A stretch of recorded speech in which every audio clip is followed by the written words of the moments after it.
Buenas tardes, mi nombre es Gilesa Mena Rentería, soy estudiante del doctorado en educación. En estos momentos vamos a hacer un pequeño documental sobre la sociología en la educación. Podría decirles que la sociología en la educación no estudia la pedagogía, sino por qué los sistemas educativos son como son, qué funciones cumplen ante la sociedad, cómo transforman las estructuras sociales. La educación se rige en lo imaginario colectivo, como el gran igualador social, el puente hacia la movilidad y el progreso. Sin embargo, podríamos decir que cuando analizamos críticamente su funcionamiento, emerge una paradoja fundamental. ¿Cómo es posible que una institución educativa diseñada para promover la igualdad determine con frecuencia, reproduciendo y hasta amplificando las desigualdades persistentes?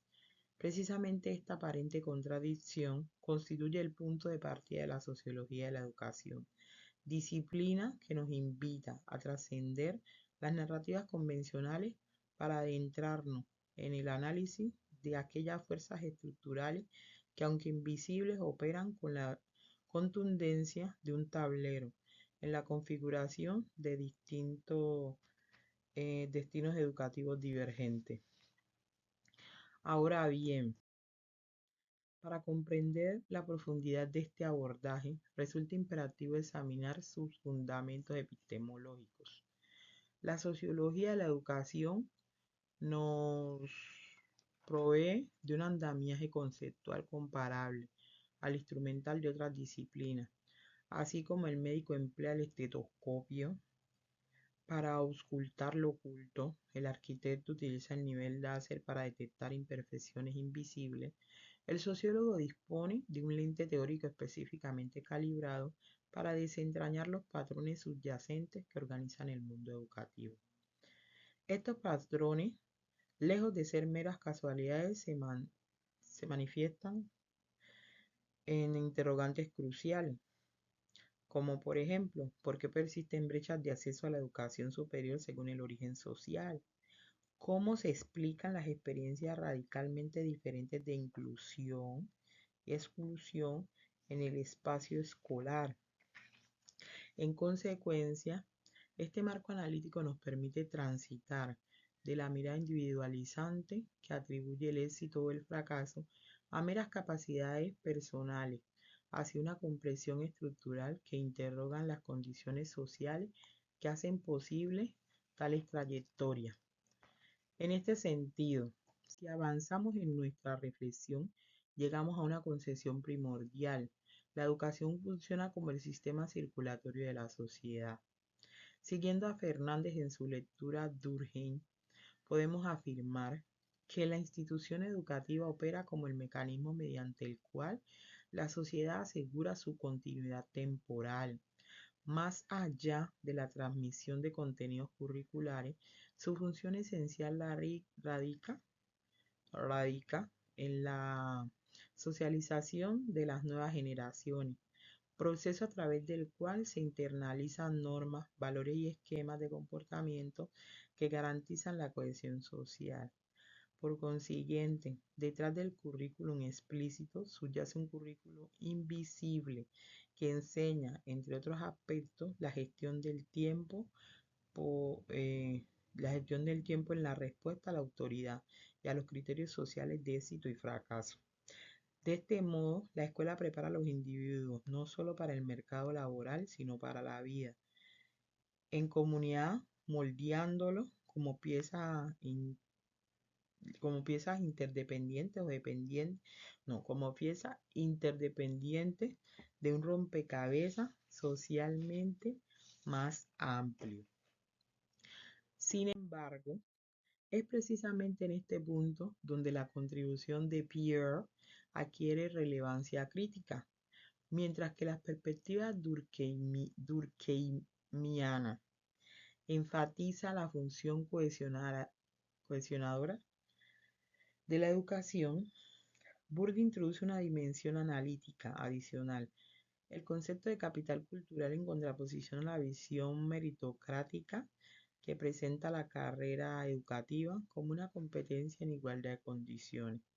Durdi, Durdi, eh, Burdi, Burdi demuestra que los participantes corren con calzado distinto, es decir, tienen diferentes maneras de pensar, de actuar y demás.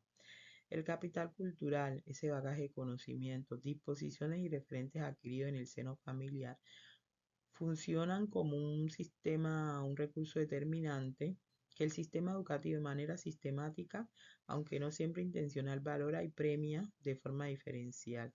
En consecuencia, lo que aparenta ser mérito individual se revela bajo esta prisma analítica como la consagración institucional de ventaja persistente.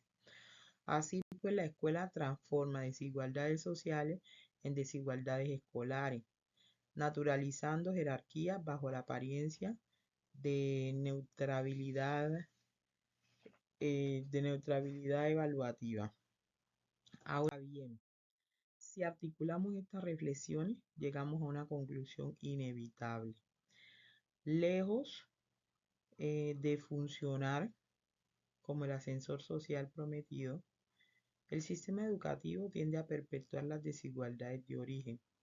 Como argumenta Roja, asistimos a un ciclo de reproducción intergeneracional donde los hijos de familias con mayores recursos económicos y culturales acceden a la escuela con una ventaja acumulada que el sistema, mediante sus mecanismos de evaluación y acreditación, determina, consolidándolo, consolidándolo. Por lo tanto, las credenciales educativas, lejos de ser meros certificados de competencia, se convierten en dispositivos que legitiman y reproducen el orden social establecido. En definitiva, nos encontramos ante un sistema que, enmascarado bajo el ropaje de la meritocracia, funciona en realidad con un mecanismo de herencia de privilegios, donde la movilidad social se convierte más en la excepción que en la regla. Por otra parte, es fundamental situar estos procesos en el contexto más amplio que las transformaciones.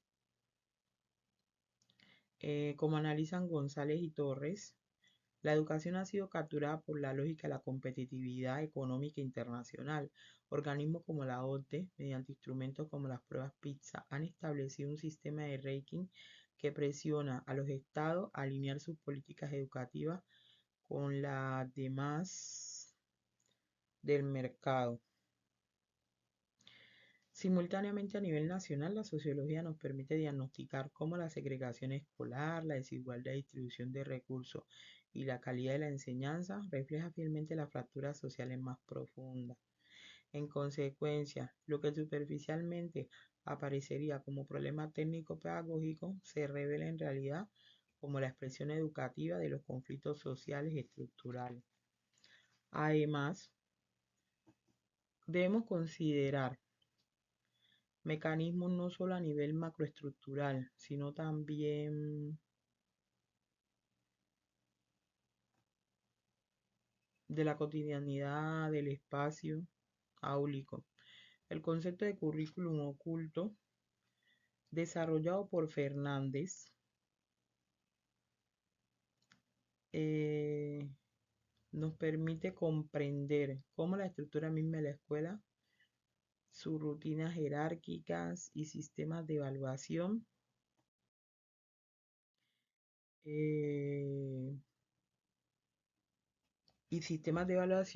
transmiten implícitamente disposiciones fundamentales para la reproducción de orden social, específicamente a través de la obediencia de la autoridad, la disciplina temporal y la competencia individual. La escuela prepara a los estudiantes para su futura inserción en organismos u organizaciones laborales jerárquicas y mercados competitivos. Por lo tanto, lejos de ser un espacio neutral de transmisión de conocimiento, el aula se constituye como un terreno de socialización profunda donde se neutralizan valores y prácticas alineadas con el mantenimiento o statu quo. Frente a este diagnóstico, podíamos preguntarnos, Estamos condenados a la reproducción indefinida de las desigualdades. La respuesta que nos ofrece la sociología es paradójicamente esperanzadora al develar los mecanismos ocultos de la reproducción social. Esta disciplina no nos condena al determinismo, sino que nos provee las herramientas para la transformación. En primer término, genera conciencia crítica, permitiendo reinterpretar el fracaso escolar como síntoma de problemas estructurales más que déficit individual. En segundo lugar, fundamenta políticas de equidad que mediante acciones afirmativas y reconocimiento de la diversidad busca compensar desventajas iniciales. Finalmente, y quizá más significativamente, promueve una práctica docente reflexiva capaz de cuestionar el currículum oculto y valorar los diversos capitales culturales presentes en cada una de las aulas. En definitiva, la sociología y la educación cumplen una función profundamente liberadora. Al desnaturalizar lo aparentemente dado, nos devuelve la capacidad de agencia histórica, lejos de ser una isla separada del contexto social. La educación se revela como un campo de fuerza en permanente disputa, donde es posible intervenir conscientemente para transformar las condiciones de posibilidades. El desafío que se nos presenta es ciertamente monumental: construir sistemas educativos que dejen de consagrar privilegios heredados para convertirse en genuinos motores de movilidad y justicia social. Pero es precisamente en este desafío donde reside la promesa última de la sociología de la educación, la posibilidad de que al hacer visible lo invisible, podemos finalmente construir una educación que no se limite a reflejar las divisiones existentes, sino que se rija en ser faro orientador hacia una sociedad más equitativa y verdaderamente democrática. Muchas gracias.